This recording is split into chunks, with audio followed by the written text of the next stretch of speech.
வணக்கம். நான் உங்களோட இருதய மருத்துவர் டாக்டர் தேவி. இன்னைக்கு நம்ம ஹார்ட் அட்டாக் உண்டான சிம்டம்ஸ் என்னன்னு பார்க்க போறோம்.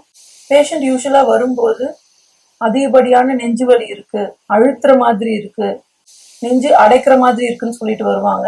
ஒரு சிலர் தொண்டை இறுக்கி பிடிக்கிற மாதிரி இருக்குன்னு சொல்லுவாங்க. அந்த நேரத்துல பாத்தீங்கன்னா பேஷண்ட்டுக்கு அதிகப்படியான ஸ்வெட்டிங் இருக்கலாம், இல்லாட்டி நெஞ்சு படபடப்பு கூட இருக்கலாம். ஒரு சில பேஷண்ட்க்கு இடது கையில வலி பரவலாம்.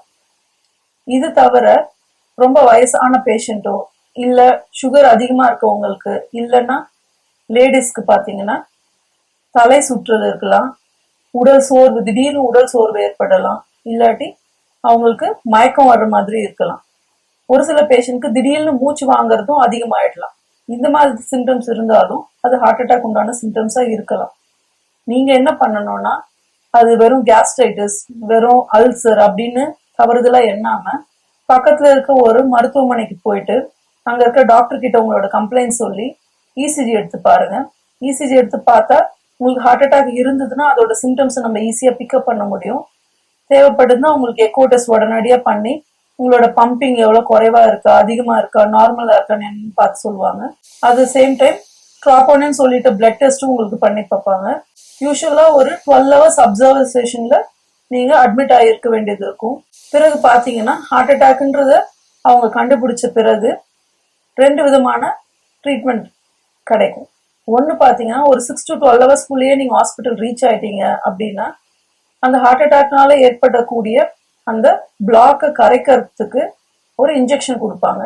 அது இல்லைன்னா ஒரு பெரிய ஹாஸ்பிட்டல் போனீங்கன்னா உடனடியா உங்களுக்கு ஆன்ஜியோ டெஸ்ட் பண்ணுவாங்க. ஆன்ஜியோ டெஸ்ட்ன்றது ஒரு டியூப் மாதிரி ஒரு கருவியை செலுத்தி உடல்ல நம்ம இருதயத்துக்குள்ள இருக்க ரத்த குழாயில ஒரு டை மூலமா உங்களுக்கு எவ்வளவு பர்சன்டேஜ் பிளாக் இருக்கு, எந்தெந்த ரத்த குழாயில எவ்வளவு பர்சன்டேஜ் பிளாக் இருக்குன்றது மிக துல்லியமா நம்மளால கண்டுபிடிக்க முடியும். அப்படி பிளாக் இருந்ததுன்னா அந்த இடத்துல ரத்த ஓட்டத்தை சீராக்கிறதுக்காக ஸ்டென்ட் வச்சு இல்லைன்னா பலூன் வச்சு அந்த அடைப்பை ஓபன் பண்ணி விடுவாங்க. இதன் மூலமா உங்களுக்கு இருதயத்துல பிளட் சப்ளை முன்னாடி மாதிரி நார்மலா வரும். இது யார் யாருக்கெல்லாம் வரும்னு பாத்தீங்கன்னா, ரிஸ்க் ஃபேக்டர்ஸ் ஹார்ட் அட்டாக் யார் யாருக்கெல்லாம் வரும்னு பாத்தீங்கன்னா, சுகர் கண்ட்ரோலே இல்லாதவங்களுக்கு வரலாம், இல்லாட்டி பிபியும் ரொம்ப அதிகப்படியா இருக்கு கண்ட்ரோலே இல்ல, கொலஸ்ட்ரால் கண்ட்ரோல் இல்லாம இருக்கவங்களுக்கு வரலாம், இல்லைன்னா உடல் உழைப்பே இல்லாம காலையில ஆபீஸ் போயிட்டு அப்படியே உட்காந்தபடியே வேலை செய்யறவங்களுக்கு ஹார்ட் அட்டாக் வர்றதுக்கு உண்டான பாசிபிலிட்டிஸ் நிறையவே இருக்கு. இது தவிர ஸ்மோக்கிங் பழக்கம் இருந்ததுன்னா, பீடி சிகரெட் குடிக்கிறவங்களா இருந்ததுன்னா, இல்லாட்டி மது அருந்துதல் ரொம்ப அதிக அளவுல எடுத்துக்கிட்டாங்க அந்த மாதிரி இருந்ததுனாலும், இல்லாட்டி தூக்கமின்மையால யார் யார் கஷ்டப்படுறாங்களோ அவங்களுக்கு கூட ஹார்ட் அட்டாக் வரக்கூடிய ரிஸ்க் ரொம்ப அதிகமா இருக்கு.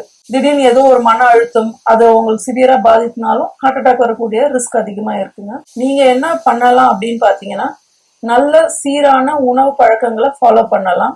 சிறுதானியங்களை நிறைய சேர்த்துக்கலாம், பழ வகைகளை நிறைய சேர்த்துக்கலாம், காய்கறிகளை நல்லா சேர்த்துக்கலாம்.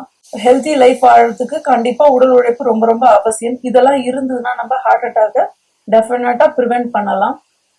மினிமம் ஒரு நாளைக்கு ஒரு 20 நிமிஷம் நல்லா வாக்கிங் போயிட்டு ஒரு 5 நாளைக்கு அந்த மாதிரி பண்ணீங்கன்னா கூட ஒரு ஹெல்த்தி லைஃப் ஸ்டைல் நம்மளால ஃபாலோ பண்ண முடியும். தேங்க்யூ.